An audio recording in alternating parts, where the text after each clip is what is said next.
My second baseman, who for the last 2 months had hit 484, was probably one of the best hitters in the country. I try to squeeze him home to give us a 2-run edge. He tries to leap, the bunt's not good. He tries to leap over the catcher. When he lands, hits his kneecap, all his weight on it, cracks his kneecap. He's out for 6 months. Put a freshman in on top of the ninth with a 1-run lead. First pitch, what happens? Boom. Ground ball right to him. He hadn't played in 2-3, he'd gotten an inning here and there, but he hadn't played in any regularity for 2 or 3 months. Hits his glove, falls to the ground. Then he's late covering on the bunt. Make a long story short, game's tied 3-3, bases are loaded. I also took out Connor Owens, my All-American outfielder in right field. Connor Owens only has one kidney that works, and it only works at 30%. He's a great hitter and a great player and a draft pick, but he was not the best defender, so every game I'd take him out if we were ahead real late because I had a way better defender I could put out there. He's coming up third. As all this is unfolding the whole time, Coach Thomas is standing here beside me. I'm actually praying. And something I'd never done before. Not to win. He just kept saying, God, would you please, God, just let me know your will. I can take this. Just, don't let me be the one that does something wrong. Don't let me cheat these kids. And so I'm praying and all this stuff. Somehow we get out of this thing. It's 3-3. We come running in. I told Coach Thomas, I said, get everybody together. I said, I need 20 seconds. I'm standing on the rail. I said another prayer. I said, God, please, just help me find the right words to say to these guys. I really don't know what the plan is. I just took my best hitter out of the lineup. He's hitting third. Give me a plan, God. Please, God. If I can ever count him, please give me a plan. Walk down in the dugout. And I know, guys, this isn't supposed to happen, but so help me. I tell it everywhere I go. All of a sudden, I'm looking at these kids, and they're all looking at me, and there comes this hand on my shoulder. And it said this to me. It said, call Anthony Marks and Mike Paez over. It's my number 1 and 2 hitters. They're up leading off the inning.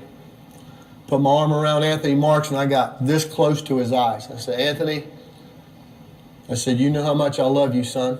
I said, regardless of what happens in this at-bat in this game, you know how much I love you, right? He said, yes, sir, I do. I said, I'm going to tell you something that's bigger than just my heart. It's coming from beyond me. I said, I don't know how you're going to do it, son, but you're going to get to first base. Either a hit, walk, error, hit by pitch, you're getting to first base.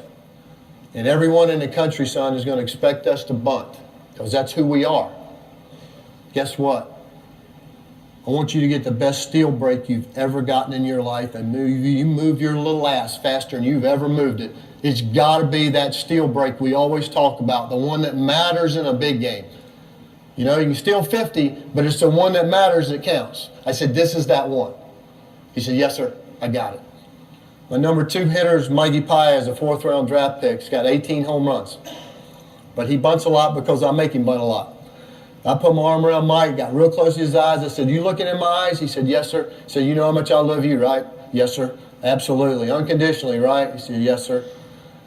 I said, when he gets to second, he goes, Coach, I know. He goes, I'm going to bunt. He goes, I'm going to get him to third, Coach. Best bunt all year. I said, Mikey, guess what, son?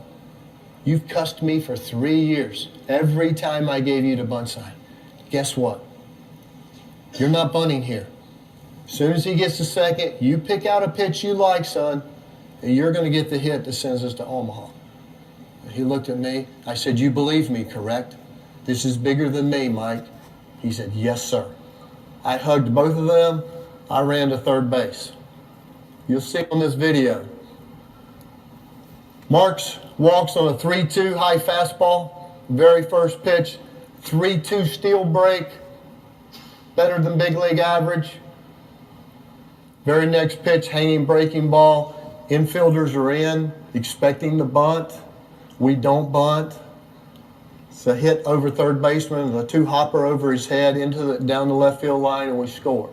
The importance of that, you may go, well, Coach, what's the big deal about that? 31 years I've been a coach. I have never played that play that way ever in my life. Ever, not once. Not in a regular game, a playoff game, or whatever. We get a guy to second base, we bunt. because I believe one of the next two guys has the greatest opportunity to get the guy in from third. I told them that, and they executed it. And whether or not you believe me or not, I would love to tell you that was just me. I'd love to say, man, I'm the greatest coach in baseball. I made a move I've not done in 31 years, and it says Omaha. I can't take that credit.